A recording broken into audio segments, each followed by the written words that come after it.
শোল মাছের মাথা কাটা চচ্চড়ি আপনারা অনেক খেয়েছেন, কিন্তু এরকম শোল মাছের ছাল ছাড়িয়ে তাকে টুকরো করে সুন্দর করে ধুয়ে কিভাবে চচ্চড়ি বানানো যায় সেটা আমি আগের রেসিপি শোল মাছের রসার সময় বলেছিলাম।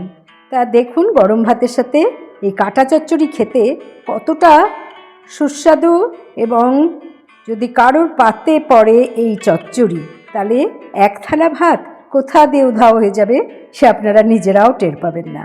তো সঙ্গে থাকুন, পুরোটা দেখুন। হ্যালো ফ্রেন্ডস, রুবিস কুকারি 2 থেকে আমি রুবি বলছি। আপনাদের সকলকে স্বাগত জানিয়ে আজকে আমি আগের দিন নিশ্চয়ই আপনারা অনেকেই দেখে থাকবেন যে আমি শোল মাছের রসার রেসিপি পোস্ট করেছি। তা সেদিনই বলেছিলাম যে শোল মাছটার ছাল মানে স্কিনটা যেভাবে আমি ছাড়িয়ে নিয়েছি সেই স্কিন দিয়ে আর মাথাটা দিয়ে একটা চচ্চড়ি রান্না করব, এবং তাতে বিভিন্ন রকম সবজির ব্যবহার থাকবে। তা খুব মজার একটা সুন্দর রেসিপি, আপনারা দেখুন আর সঙ্গে থাকুন। সমস্ত মাথা কাটা, এই যে ছাল এবং ডিমও আছে, সব কিছু আমি ভালো করে ধুয়ে পরিষ্কার করে নিয়ে এসে ম্যারিনেট করে নিচ্ছি। দিলাম স্বাদ মতো লবণ, হাফ টিস্পুন হলুদ গুঁড়ো, ভালো করে মেখে জাস্ট 10 মিনিটের মতো এটাকে ম্যারিনেটে আমি রেখে দিচ্ছি। মাছের কাটা মাথা এগুলো সমস্ত ম্যারিনেট করে নিলাম। আর এই যে এখানে 3টে মিডিয়াম সাইজ আলু নিয়েছি আর 2টো মিডিয়াম সাইজ পেঁয়াজ নিয়েছি, সেগুলোকে কেটে নিচ্ছি। খুব সরু সরু করে না হলেও মোটামুটি লম্বা লম্বা করে কিন্তু আমি আলুগুলোকে কেটে নিচ্ছি। তা দেখুন, পিসগুলো এরকম হবে। আমার সমস্ত আলু কাটা হয়ে গেছে। আমি আলু কেটেই সবসময় জলে ফেলি। জল দিয়ে একটু ভেজানো থাকলো। আমি এবারে এই মিডিয়াম সাইজ 2টো পেঁয়াজ খুব বেশি ঝিরিঝিরি না করলেও মোটামুটি মোটা মোটা করে সরু সরু করে কেটে নিচ্ছি। তা আমার এই পেঁয়াজও কাটা কমপ্লিট। আমি একটা বাটির মধ্যে পেঁয়াজগুলোকে একটু ছাড়িয়ে রেখে দিচ্ছি। আগেই বলেছি অনেক সবজির ব্যবহার করব আমি এখানে। আমার ঘরে যা যা সবজি ছিল, বেল পেপার, কুমড়ো, বেগুন, বাঁধাকপি, গাজর, বিনস, টমেটো, আর তার সাথে তো আলু, পেঁয়াজ নিয়েছি। আর কাঁচা লঙ্কা কটা চিড়ে নিচ্ছি। দেখুন, 4-5টা কাঁচা লঙ্কা চিড়ে রেখে দিলাম। আর ম্যারিনেট করে রাখা কাটাগুলোকে এবার ভেজে নিচ্ছি। বসিয়ে দিলাম একটা কড়া। সর্ষের তেলে আমি রান্নাটা করছি। দিয়ে দিলাম 3 টেবিল স্পুন সর্ষের তেল। আপনারা চাইলে রিফাইন্ড অয়েলেও এটা রান্না করতে পারেন। তেল গরম হয়ে যাওয়ার পর আমি ম্যারিনেট করে রাখা কাটা মাথা, ছাল সমস্ত ভালো করে কড়া করে ভেজে নিচ্ছি। বন্ধুরা, যারা এই পর্যন্ত আমার ভিডিও দেখছেন তাদের অবশ্যই একটা লাইক করে দেওয়ার অনুরোধ রইল। কাটাগুলো ভাজা হয়ে গেছে। আমি এবারে অন্য একটা পাত্রে রেখে দিচ্ছি। দেখুন কতটা সুন্দর করে ভেজেছি।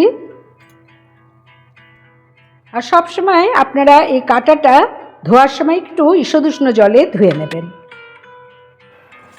এবারে আমি সেই তেলেই দিয়ে দিলাম লম্বা লম্বা করে কেটে রাখা আলু, এবং আলুটা যতক্ষণ না পর্যন্ত এরকম গোল্ডেন কালার হবে একটু ভেজে নেবেন। তা আলুটা এরকম ভাজা হলে অনেকটাই সেদ্ধ হয়ে যায়, তাই আমি আগেই আলু দিয়ে রান্নাটা শুরু করছি না। আলুটাকে এরকমভাবে ভেজে নিয়ে আলাদা একটা পাত্রে তুলে নিচ্ছি। একইভাবে ওই তেলের মধ্যেই আমি কেটে রাখা বেগুনগুলোকেও একটু লাল করে ভেজে নিচ্ছি। দেখুন ভাজা হয়ে গেছে। ঠিক এরকম ভাজা হলে বেগুনটাকেও তুলে নেবেন। নতুন বন্ধুরা অবশ্যই সাবস্ক্রাইব করে পাশে থাকবেন। আমার আলু বেগুন ভাজা হয়ে গেলে আমি আরও 1 টেবিল স্পুন তেল এতে অ্যাড করে 2টো শুকনো লঙ্কা এতে ফোড়নে দিয়ে দিলাম, এবং একটু লাল করে ভাজা হলে এতে দিয়ে দিচ্ছি 1 টিস্পুন কালো জিরে। কালো জিরের যখন সুন্দর একটা গন্ধ ছাড়বে তখন দিয়ে দেবেন কেটে রাখা পেঁয়াজ। পেঁয়াজটাকে সামান্য একটু ভাজার পরই একে একে সবজিগুলো অ্যাড করবেন। এরপর দিয়ে দিলাম কুমড়ো আর গাজর, তার সাথে বিনস। এগুলো একটু ভাজা হতে টাইম লাগে, তাই আমি এগুলো দিয়ে হাই ফ্লেমে কিন্তু নেড়ে নিচ্ছি। আমি 7-8 কোয়া রসুন ছাড়িয়ে নিয়েছি। আমি এবার এটাকে একটু পিষে নিচ্ছি। একটা হামানদিস্তায় নিয়ে জাস্ট একটু থেতো করে নেবেন। খুব বেশি মিহি করে বাটতে হবে না, এরকম থেতো করে নিলেই হবে। এবারে আমি এই রসুনটা দিয়ে দিলাম ভেজে রাখা তরকারির মধ্যে। রসুন দেওয়ার সাথে সাথেই সুন্দর একটা গন্ধ বের হয়েছে এবং আমি কিছুক্ষণ রসুনটা ভাজার পর এতে অ্যাড করে দেব নরম ধরনের সবজিগুলো। দিয়ে দিলাম বাঁধাকপি কুচি, ক্যাপসিকাম, সাথে আমার বেল পেপার ছিল, দিয়েছি red bell paper, yellow bell paper, আপনারা শুধু ক্যাপসিকাম দিলেও হবে। সাথে টমেটোও দিয়ে দিচ্ছি। এখন পর্যন্ত আমি কোনো নুনের ব্যবহার করিনি।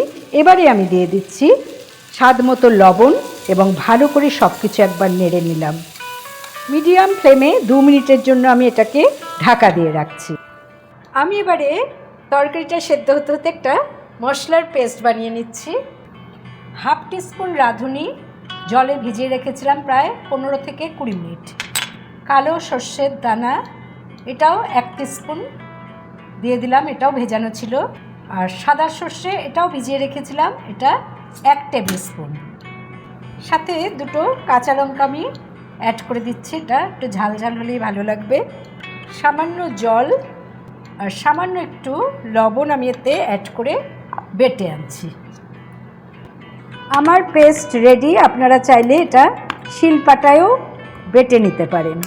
তা আমি এখন এটাকে ঢাকা দিয়ে রেখে সবজিগুলোকে আর একবার নেড়ে নিচ্ছি। একটু জল বেরিয়েছে এবং সবজিগুলো তাতে সেদ্ধ হয়ে যাওয়ার পর আমি এতে দিয়ে দিচ্ছি হলুদ গুঁড়ো 1 টিস্পুন, কাশ্মীরি লাল লঙ্কার গুঁড়ো 1 টিস্পুন।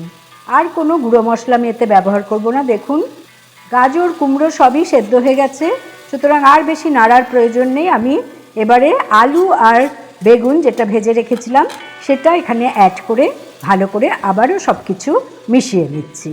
এবারে দিয়ে দিচ্ছি আমার সর্ষে আর রাঁধুনির পেস্ট।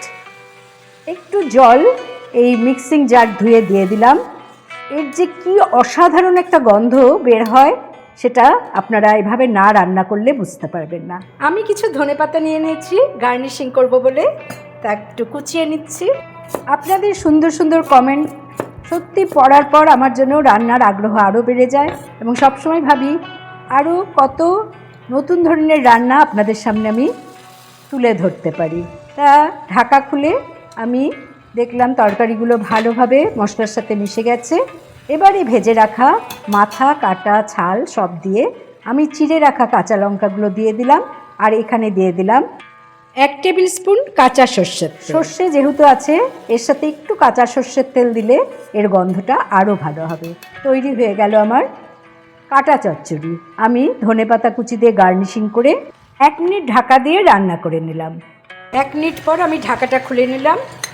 তৈরি আমার কাটা চচ্চড়ি। সমস্ত জল শুকিয়ে গেছে। এবারে আমি ফ্লেমটা অফ করে দিয়ে ঢাকা দিয়ে দিলাম আর 5 মিনিটের জন্য স্ট্যান্ডিং পয়েন্টে রেখে দিলাম। কতটা সুন্দর হয়েছে দেখুন এই কাটা চচ্চড়ি। খুব বেশি তেল কিন্তু আমি দিয়ে রান্না করিনি এবং এর যে কতখানি স্বাদ তা আপনারা গরম গরম ভাতের সাথে মেখে না খেলে বুঝতেই পারবেন না। তবে চচ্চড়ির মধ্যে যেন কোনো জল জলে ভাব না থাকে, সেরকমভাবেই খুব সুন্দর করে এটাকে শুকিয়ে নিতে হবে। দেরি না করে অবশ্যই বন্ধুরা এইভাবে বাড়িতে মাছের মাথা কাটা ছাল চচ্চড়ি বানিয়ে নিন। ভালো লাগলে অবশ্যই আমার চ্যানেলে লাইক করুন, কমেন্ট করুন, শেয়ার করুন। নতুন বন্ধুদের সাবস্ক্রাইব করার অনুরোধ রইল। পাশে বেল বোতামে অবশ্যই ক্লিক করতে ভুলবেন না, তাতে যখনই কোনো নতুন রান্নার রেসিপি শেয়ার করব তার নোটিফিকেশন সহজেই আপনাদের কাছে পৌঁছে যাবে। ভালো থাকুন, সুস্থ থাকুন। পরের এপিসোডে নতুন রান্নার রেসিপি নিয়ে হাজির হচ্ছে আমি রুবি। Thanks for watching.